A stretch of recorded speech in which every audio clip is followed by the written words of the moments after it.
Flashback Barcelona. En Barcelona realmente creo que todos los argentinos boludos van a Barcelona.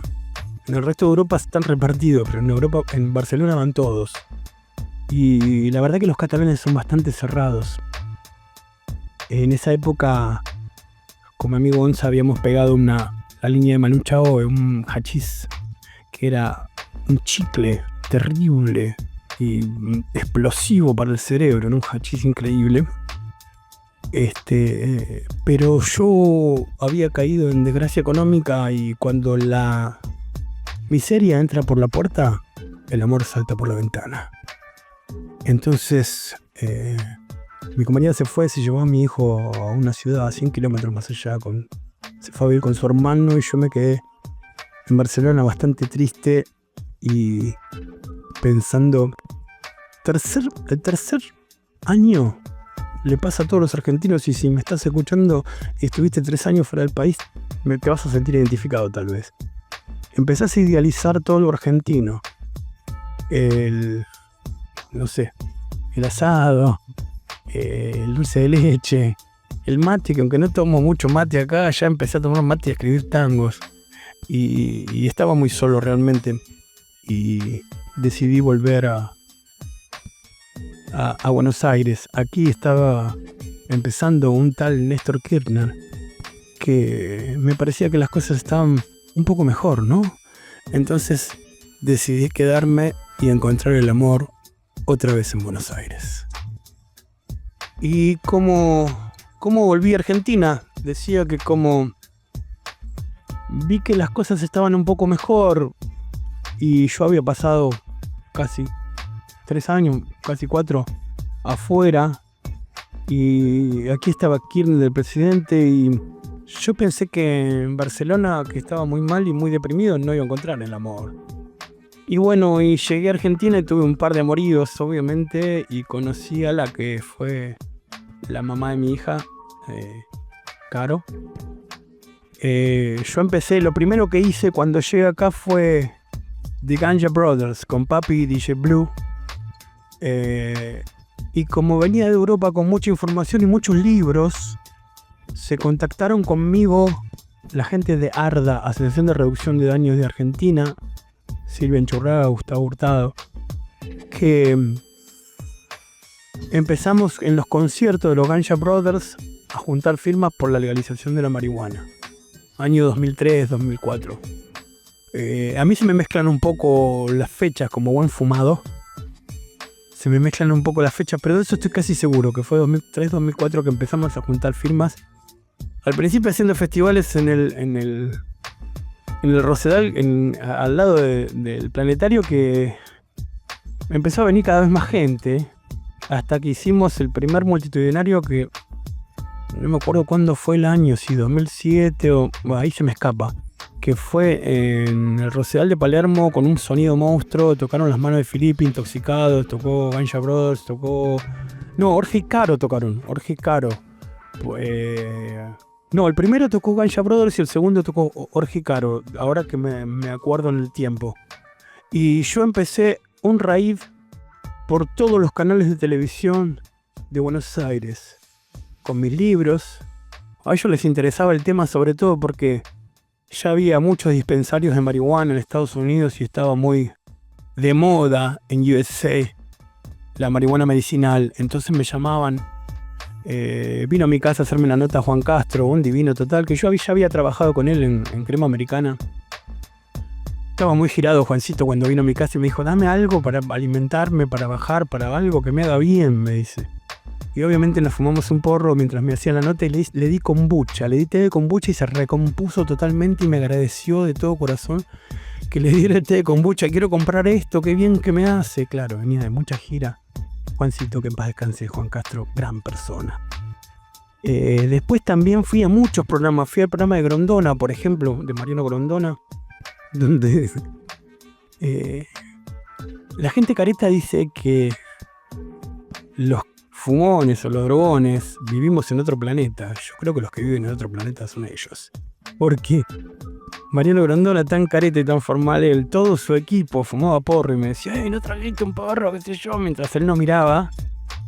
Y él me miraba como bicho raro, como diciendo, y no estaba enterado que todo su equipo, los más jóvenes de todo su equipo, todos fumaban porro. Pero bueno, espero no estar mandando al frente a nadie.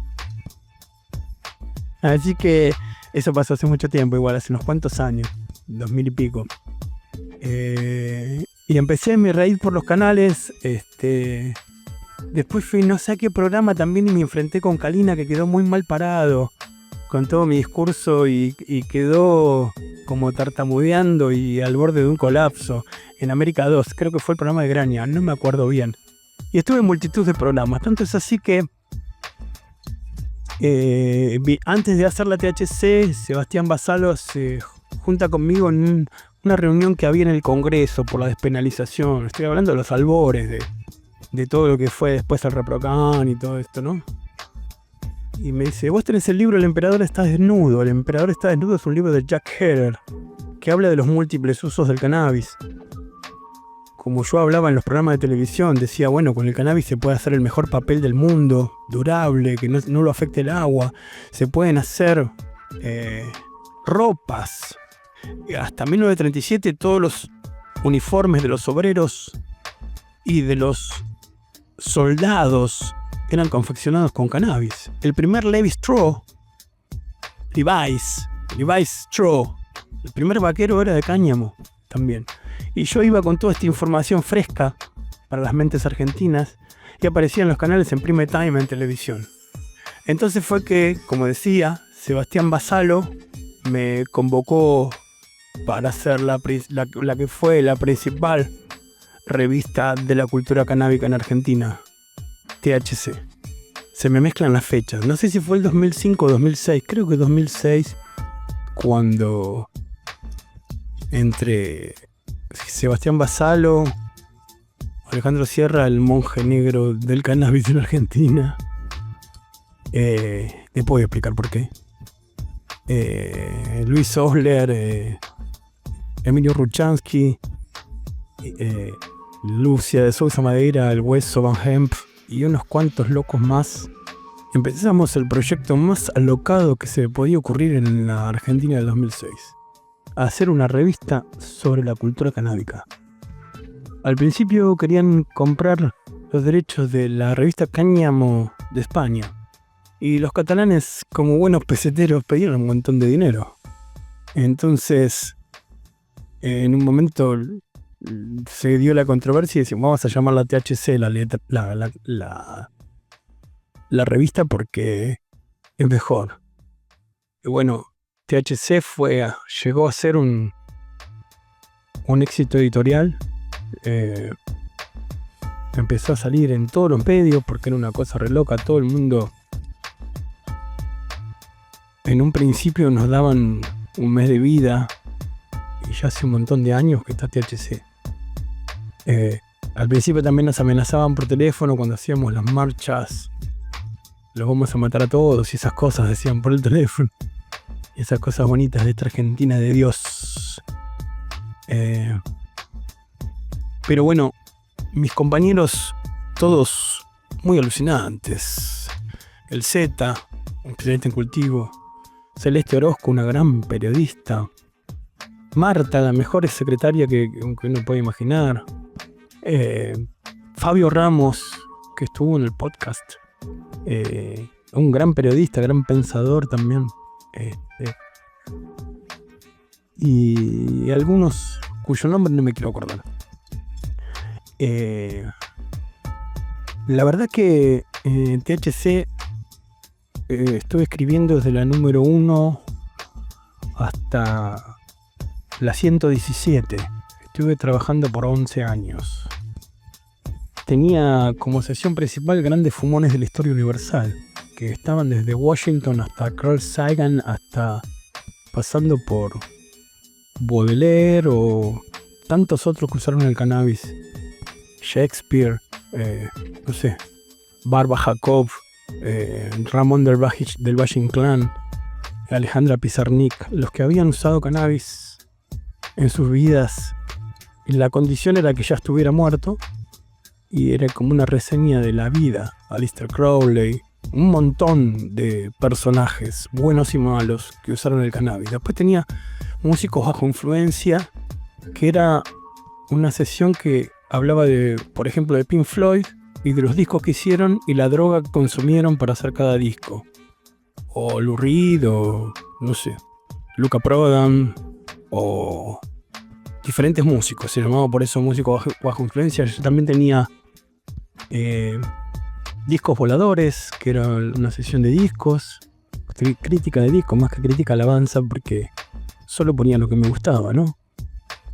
Después a veces hacía la tuca, que era la última página de la revista, y muchas veces el reportaje. También he hecho a mucha gente.